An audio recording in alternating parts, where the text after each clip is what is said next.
Haiti vs Scotland FIFA World Cup 2026. The FIFA World Cup often delivers matches that are remembered not only for spectacular scorelines, but for determination, discipline, and moments that define an entire tournament. For Scotland, returning to the World Cup after nearly 3 decades away, this opening match carried enormous pressure.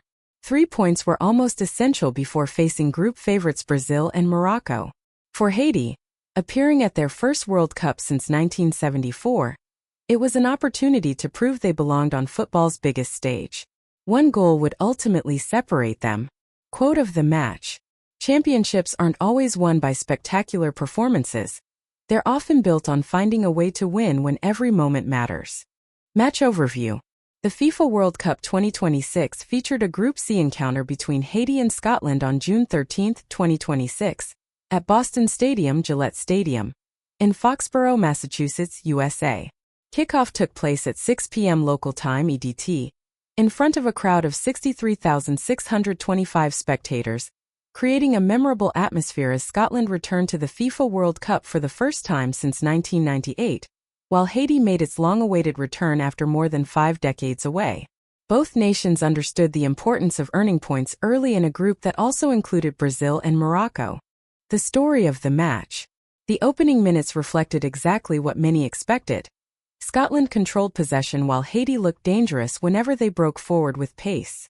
Scotland nearly struck first after Scott McTominay tested the Haitian defense early, including an effort that struck the post in the 17th minute, reminding everyone how close the match was to taking an early turn.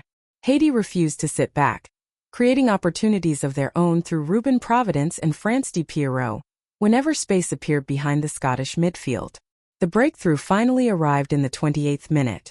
Che Adams drove into the penalty area and saw his effort blocked by goalkeeper Johnny Placid. The rebound fell kindly to John McGinn, whose left-footed effort took a deflection before looping into the net, giving Scotland a priceless 1-0 advantage. It was not the cleanest finish, but it was enough to hand Scotland the lead in their World Cup return. Haiti responded with confidence rather than panic. Before halftime, Providence forced Angus Gunn into action, while Pierrot narrowly missed from close range as Scotland's defense began to feel increasing pressure. The match remained physical throughout, with several tactical fouls disrupting the rhythm. The first booking came when Jean-Rickner Bellegarde received a yellow card late in the first half. During the second half, Scotland's Aaron Hickey was cautioned before being replaced as Steve Clarke looked to protect his narrow advantage.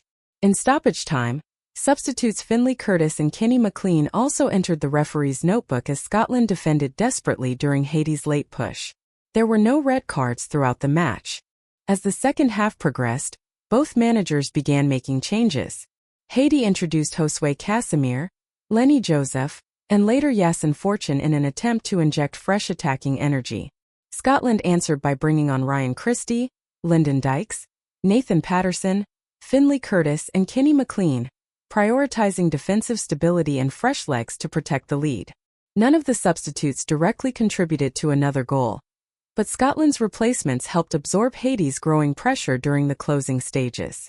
Haiti's biggest opportunity came in the 85th minute, when France Di Piero rose highest inside the penalty area, but directed his header narrowly wide. Deep into stoppage time, Piero threatened again, only for Angus Gunn to preserve Scotland's clean sheet with another crucial save.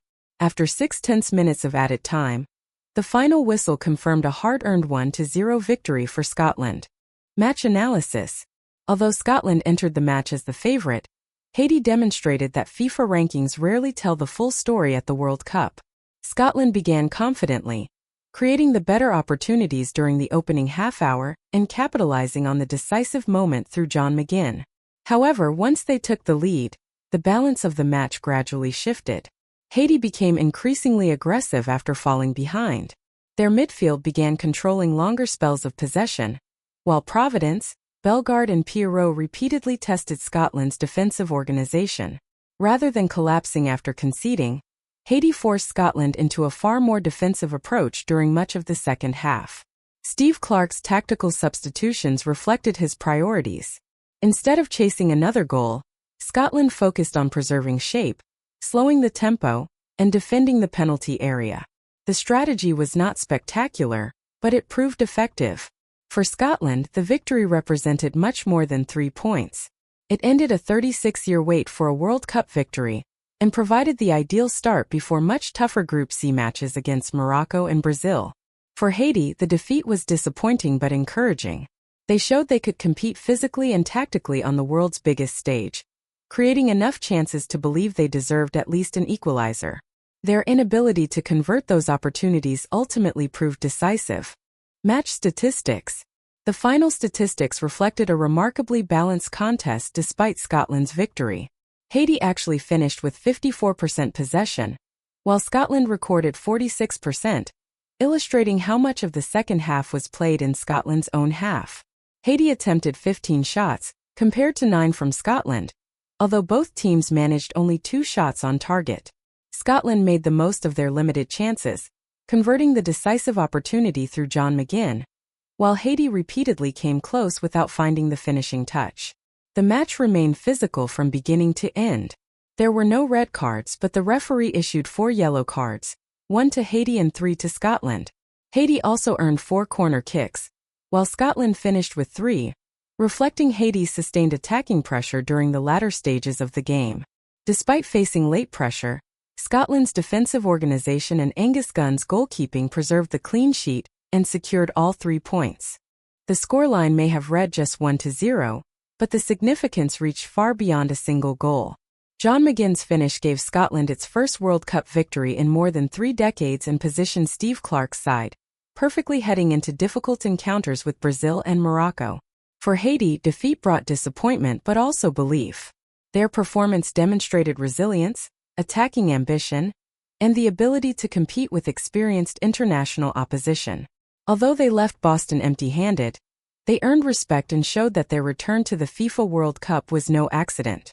Sometimes one goal changes an entire tournament. For Scotland, that moment arrived in the 28th minute.